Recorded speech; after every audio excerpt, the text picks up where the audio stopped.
Buti nga si Sir Vano eh. Thoughtful, gentleman pa. Hindi tulad ng iba dyan. Napanaginipan kita. Matapos, Itutuloy ko ang trabahong iniwan ng kapatid ko. At sa bawat araw na makikita mo ako, matatandaan niyo ni Galian kung anong ginawa niyo kay Laika. Habang buhay ko ipagluluksa si Laika sa puso ko. Saan mo nakuha to? Kung sino man nagdala niyan, siguradong may gusto siyang sabihin tungkol sa pagkamatay ni Alvaro. Walang pulis ang humawak na investigasyon na wala namang kaso. Sa tingin ko, may kina-cover up sila eh. Ito ang tinatawag na Combat Simulated Environment. Mag-iingat kayo dahil katulad ng nangyayari sa totoong laban, may mga armas din ng mga kuma at maaari nila kayong saktan.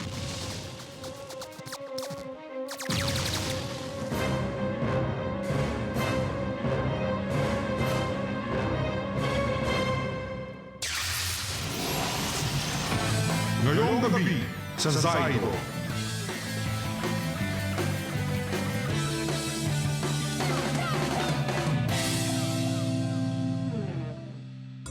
okay ka lang? Na-sprain ko yata ang pako. Halika, tutulungan kita. Salamat.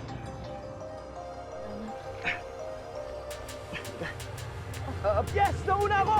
Woo! Yes! Woo! Nauna ako! Bakit mo pa ako tinulungan, Alexis? Nauna ka sana kay Sir Vano. Sa tunay na laban, hindi ko pwedeng pabayaan ng isang kasamahan na nangangailangan. Salamat ulit. Wala yun. Alam mo, Alexis, okay ka. Okay ka din naman, Odilon, ha?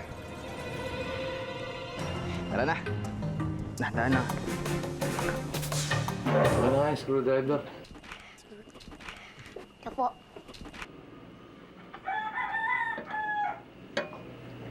Ano po kailangan nyo? Sandali lang. Masyado ko namang apuradong assistant eh. Okay. Huwag natin.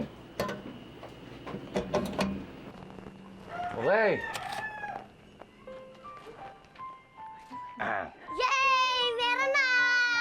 Yay! Akin na po yan. Baka iuwi niyo pa po eh. Ba? Lukong bata to ah.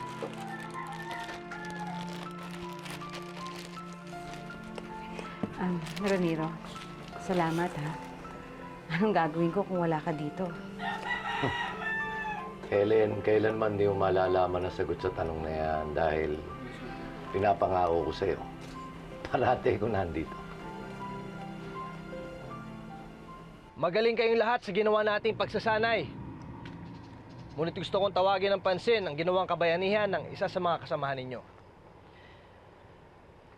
Si Alexis Lorenzo.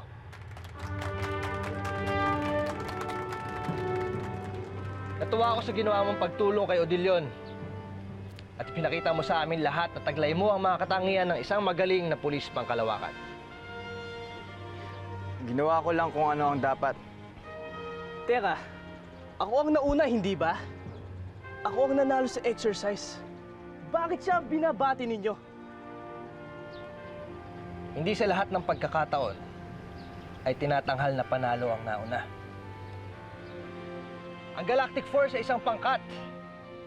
At bilang miyembro nito ay kailangan yung tulungan ang isa't isa.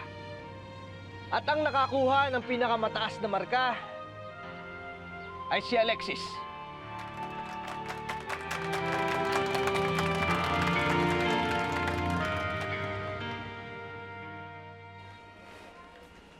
Mabuti naman at napadalaw kayo.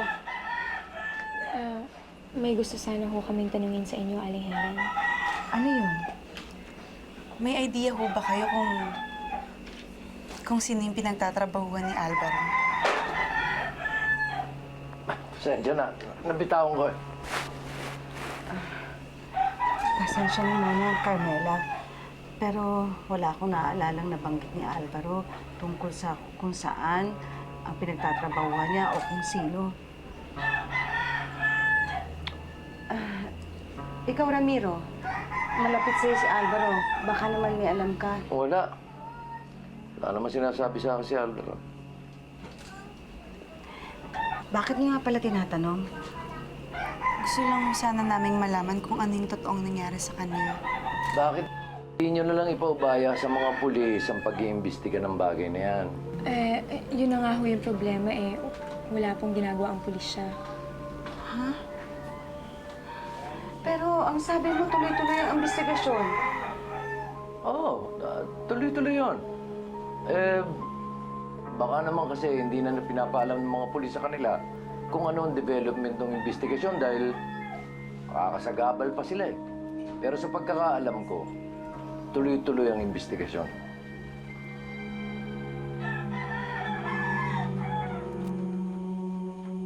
Bakit kasi hindi ka sa medical bay pumunta para matingnan ng doktor ang paa mo? Rock! Hindi na kailangan. Rock! Hindi to pampagaling. Tinatanggal lang nito ang sakit. Rock! Yun nga ang gusto ko eh. Sige na, Ulya. Ilagay mo na. Ano ba kasing nangyari sa paa mo? Rock! Ano kasi? Nahulog ako sa kama kanina. Ha?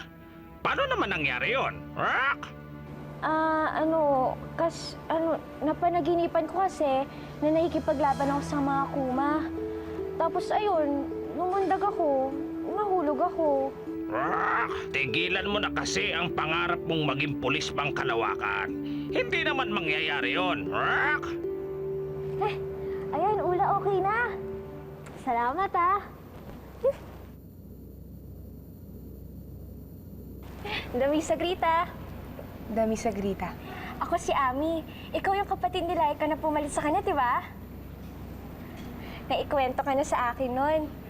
Naikwento ka na rin niya sa akin. Isa ka daw sa pinakamagaling niyang estudyante. Magaling na guro si Laika. Sana nga hindi niya na kinailangan bumalik sa Porius. Sige.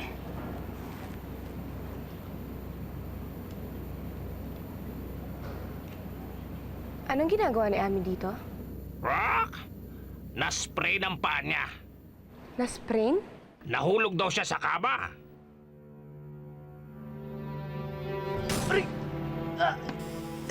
Aray, ouch, interjection, an exclamation of sudden pain kapag sinipa ang kama.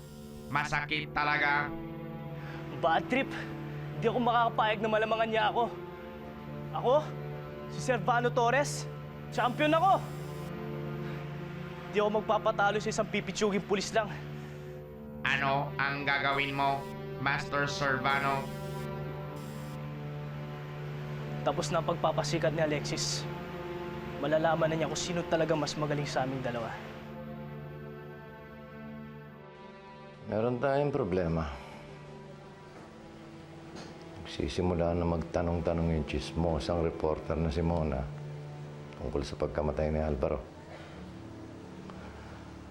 Bantayan niyo siyang mabuti. Walang dapat makaalam na involved ako sa pagkamatay ni Alvaro. Gawin niyo nararapat.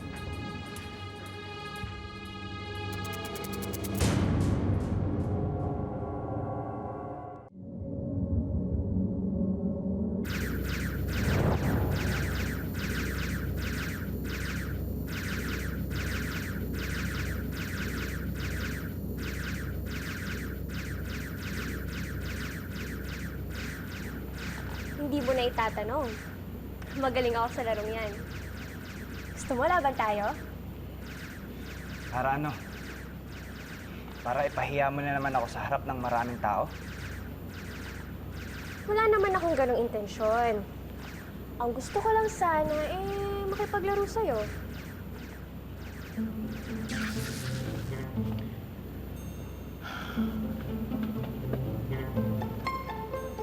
Anong nakain mo at mabait ka sa akin ngayon? Ayaw mong mabait ako sa'yo. Eh di wag.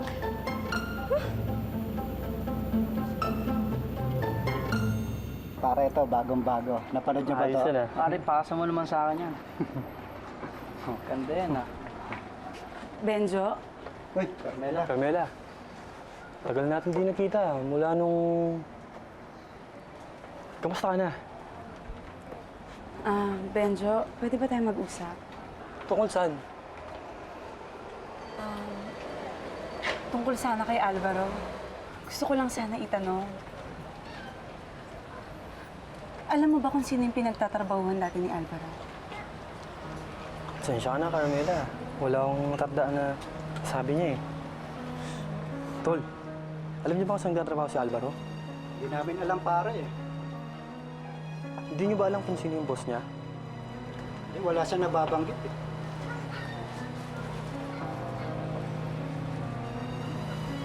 Sige, salamat.